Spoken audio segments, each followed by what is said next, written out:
ನಮಸ್ತೆ. ಆಲೂಗೋಬಿ ಮಾಡಲು ಬೇಕಾದ ಸಾಮಗ್ರಿಗಳ ಲಿಸ್ಟ್ ಹಾಕಿದ್ದೀನಿ, ನೋಡ್ಕೊಂಡು ಬನ್ನಿ. ಒಂದು ಕಾಲಿಫ್ಲವರನ್ನು ತೆಗೆದುಕೊಂಡಿದ್ದೀನಿ. ಇದನ್ನು ಕಟ್ ಮಾಡಿ ಬಿಸಿನೀರಲ್ಲಿ ಉಪ್ಪು ಮತ್ತು ಸ್ವಲ್ಪ ಅರಶಿನ ಪುಡಿ ಹಾಕಿ ತೊಳ್ಕೊಳ್ಬೇಕು. ನೋಡಿ, ಕಟ್ ಮಾಡಿ ಇಟ್ಟಾಗಿದೆ. ನೀರನ್ನು ಬಿಸಿಯಾಗಲಿಕ್ಕೆ ಇಟ್ಟಿದ್ದೇನೆ. ಅರಶಿನ ಪುಡಿ ಮತ್ತು ಉಪ್ಪು ಹಾಕ್ಕೊಂಡಿದ್ದೇನೆ. ಇದು ಚೆನ್ನಾಗಿ ಬಿಸಿ ಆದಮೇಲೆ ಕಾಲಿಫ್ಲವರ್ ತುಂಡುಗಳನ್ನು ಇದಕ್ಕೆ ಹಾಕ್ಕೊಂಡು 15 ನಿಮಿಷಗಳ ಕಾಲ ಬಿಡಬೇಕು. ಆಮೇಲೆ ನೀರನ್ನು ಬಸಿದು ಚೆನ್ನಾಗಿ ತೊಳೆದು ಮಿನಿಮಮ್ 2 ಗಂಟೆಗಳ ಕಾಲ ಬಿಡಬೇಕು. ಆ ನೀರು ಅಂಶ ಇದ್ದದ್ದು ಹೋಗಬೇಕು. ಕಾಲಿಫ್ಲವರ್ ಬೇಗ ಬೇಯ್ತದೆ, ಅದಕ್ಕೋಸ್ಕರ ಏನು ನೀರಿದೆ ಅದು ಹೋಗಬೇಕು. ಎಲ್ಲ ತುಂಡುಗಳನ್ನು ಹಾಕ್ಕೊಂಡಿದ್ದೇನೆ. 15 ನಿಮಿಷಗಳ ಕಾಲ ಬಿಡ್ತಾ ಇದ್ದೀನಿ. ನೀವು ಕಾಲಿಫ್ಲವರನ್ನು ಇದೇ ಥರ ಚೆನ್ನಾಗಿ ತೊಳ್ಕೊಳ್ಳಿ. ಬರೀ ನೀರಿನಲ್ಲಿ ತೊಳೆದ್ರೆ ಸಾಕಾಗೋದಿಲ್ಲ.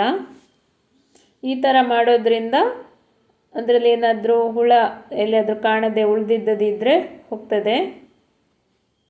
ನೋಡಿ ಫ್ರೆಂಡ್ಸ್, ಕಾಲಿಫ್ಲವರ್ನ ತೊಳೆದು ಆಯಿತು.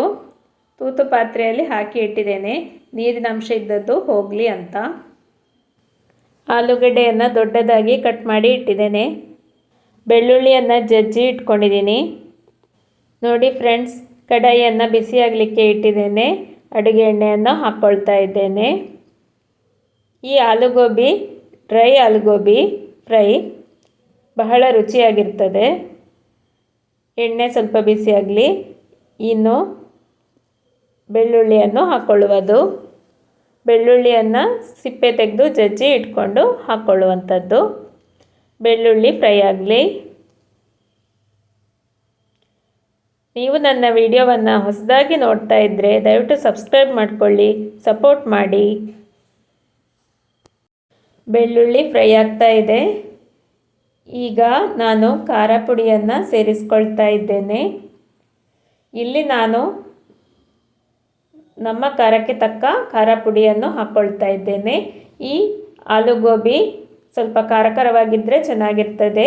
ನೀವು ನಿಮ್ಮ ಖಾರಕ್ಕೆ ತಕ್ಕ ಖಾರ ಪುಡಿಯನ್ನು ಸೇರಿಸ್ಕೊಳ್ಳಿ. ಈಗ ಕೊತ್ತಂಬರಿ ಪುಡಿಯನ್ನು ಹಾಕ್ಕೊಳ್ತಾ ಇದ್ದೇನೆ.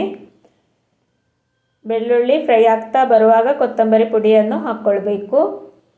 ಆಮೇಲೆ ತಕ್ಷಣವೇ ಆಲೂಗಡ್ಡೆಯನ್ನು ಸೇರಿಸ್ಕೊಳ್ಳುವಂಥದ್ದು. ಕಾಲಿಫ್ಲವರ್ ಬೇಗನೆ ಬೇಯ್ತದೆ. ಬಟಾಟೆ ಬೇಯಲಿಕ್ಕೆ ಸ್ವಲ್ಪ ಹೆಚ್ಚಿನ ಟೈಮ್ ತೆಗೆದುಕೊಳ್ತದೆ. ಅದಕ್ಕೋಸ್ಕರ ನಾವು ಆಲೂಗಡ್ಡೆಯನ್ನು ಮೊದಲೇ ಹಾಕ್ಕೊಳ್ಳುವಂಥದ್ದು. ಇದು ಅರ್ಧ ಬೆಂದ ಮೇಲೆ ಕಾಲಿಫ್ಲವರ್ ಅನ್ನು ಹಾಕ್ಕೊಳ್ಳುವಂಥದ್ದು. ಉಪ್ಪನ್ನು ಆಮೇಲೆ ಸೇರಿಸ್ಕೊಳ್ಳುವಂಥದ್ದು. ಈಗ ಚೆನ್ನಾಗಿ ಮಿಕ್ಸ್ ಮಾಡಿಕೊಳ್ಳಿ.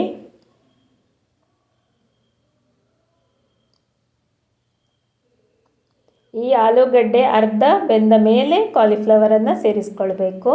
ಈ ಥರ ಚೆನ್ನಾಗಿ ಮಿಕ್ಸ್ ಮಾಡಿಕೊಳ್ಬೇಕು. ಆಮೇಲೆ ಮುಚ್ಚಳ ಮುಚ್ಚಿ ಬೇಯಿಸ್ಕೊಳ್ಳುವಂಥದ್ದು.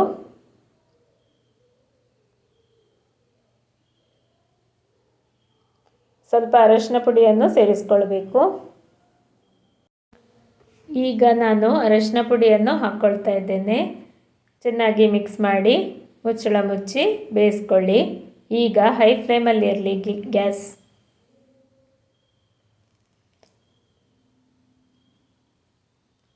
ಮುಚ್ಚಳ ಮುಚ್ಕೊಳ್ತಾ ಇದ್ದೇನೆ. 10 ನಿಮಿಷಗಳ ಕಾಲ ಬಿಡಿ. ಆಗ ಆಲೂಗಡ್ಡೆ ಅರ್ಧ ಬೆಂದಿರುತ್ತದೆ. 10 ನಿಮಿಷಗಳ ಕಾಲ ಕಳೆದಿದೆ. ಈಗ ಮುಚ್ಚಳ ತೆಗಿತಾ ಇದ್ದೇನೆ. ಆಲೂಗಡ್ಡೆ ಅರ್ಧ ಬೆಂದಿದೆ. ಒಮ್ಮೆ ಚೆನ್ನಾಗಿ ಮಿಕ್ಸ್ ಮಾಡಿ ಕಾಲಿಫ್ಲವರನ್ನು ಸೇರಿಸ್ಕೊಳ್ಳುವಂಥದ್ದು. ಕಾಲಿಫ್ಲವರನ್ನು ಹಾಕ್ಕೊಳ್ತಾ ಇದ್ದೇನೆ. ಆಮೇಲೆ ಚೆನ್ನಾಗಿ ಮಿಕ್ಸ್ ಮಾಡಿ ಗ್ಯಾಸನ್ನು ಮೀಡಿಯಮ್ ಫ್ಲೇಮಲ್ಲಿ ಇಟ್ಟು ಮುಚ್ಚಳ ಮುಚ್ಚಿ ಬೇಯಿಸ್ಕೊಳ್ಳುವಂಥದ್ದು.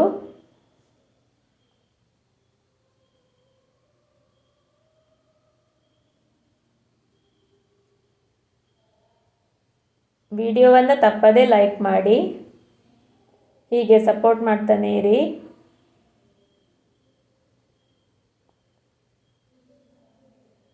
ಥರ ಚೆನ್ನಾಗಿ ಮಿಕ್ಸ್ ಮಾಡಿ ಮುಚ್ಚಳ ಮುಚ್ಚಿ ಬೇಯಿಸ್ಕೊಳ್ಳುವಂಥದ್ದು.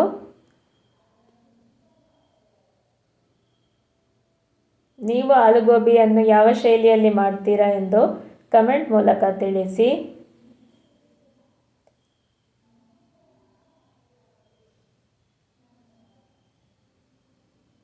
ಹತ್ತು ನಿಮಿಷಗಳ ಕಾಲ ಕಳೀಲಿ.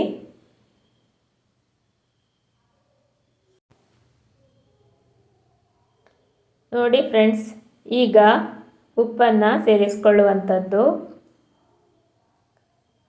ಒಮ್ಮೆ ಚೆನ್ನಾಗಿ ಮಿಕ್ಸ್ ಮಾಡಿ ಉಪ್ಪು ಹಾಕಿ ಚೆನ್ನಾಗಿ ಮಿಕ್ಸ್ ಮಾಡಿ ಕೊಳ್ಳುವಂಥದ್ದು.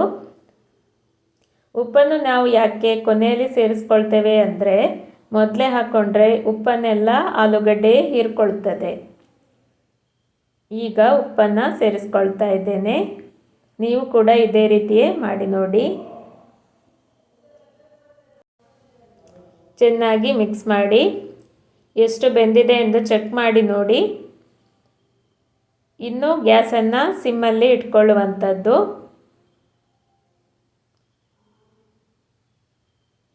ಹತ್ತು ನಿಮಿಷಗಳ ಕಾಲ ಗ್ಯಾಸನ್ನು ಸಿಮ್ಮಲ್ಲಿ ಇಟ್ಕೊಳ್ಳಿ. ಆಗ ಇದು ರೆಡಿ ಆಗ್ತದೆ. ನಿಮಗೆ ಈ ಥರ ಮಿಕ್ಸ್ ಮಾಡುವಾಗ ಅಂದಾಜಾಗ್ತದೆ ಇನ್ನು ಎಷ್ಟು ಹೊತ್ತು ಬೇಕು ಚೆನ್ನಾಗಿ ಬೇಯಲಿಕ್ಕೆ ಅಂತ. ಸ್ವಲ್ಪ ಪೇಷನ್ಸಲ್ಲಿ ಈ ಪಲ್ಯವನ್ನು ಮಾಡಿ ನೋಡಿ. ಟೇಸ್ಟ್ ತುಂಬ ಚೆನ್ನಾಗಿ ಬರ್ತದೆ, ಬಹಳ ರುಚಿಯಾಗಿರ್ತದೆ. 10 ನಿಮಿಷಗಳ ಕಾಲ ಬಿಡ್ತಾ ಇದ್ದೀನಿ. ನೋಡಿ ಫ್ರೆಂಡ್ಸ್, ಈಗ ಆಲೂಗೋಬಿ ರೆಡಿಯಾಗಿದೆ. ಒಮ್ಮೆ ಚೆನ್ನಾಗಿ ಮಿಕ್ಸ್ ಮಾಡಿ ಗ್ಯಾಸನ್ನು ಆಫ್ ಮಾಡಿಕೊಳ್ಳಿ. ಈ ರುಚಿಯಾದ ಆಲೂಗೋಬಿಯನ್ನು ನೀವು ಮಾಡಿ ನೋಡಿ. ಈ ರೆಸಿಪಿ ನಿಮಗೆ ಇಷ್ಟವಾಗಿದೆ ಎಂದು ಭಾವಿಸ್ತೇನೆ. ಈ ವಿಡಿಯೋ ನಿಮಗೆ ಇಷ್ಟವಾಗಿದ್ದಲ್ಲಿ ನನ್ನ ಚಾನೆಲನ್ನು ಲೈಕ್, ಶೇರ್, ಸಬ್ಸ್ಕ್ರೈಬ್ ಮಾಡಿ. ರೆಸಿಪಿಯನ್ನು ನಿಮ್ಮ ಫ್ರೆಂಡ್ಸ್ ಗ್ರೂಪ್ಗಳಲ್ಲಿ ಶೇರ್ ಮಾಡಿ. ಧನ್ಯವಾದಗಳು ಮತ್ತು ಎಲ್ಲರಿಗೂ ಶುಭ ದಿನ. Thanks for watching.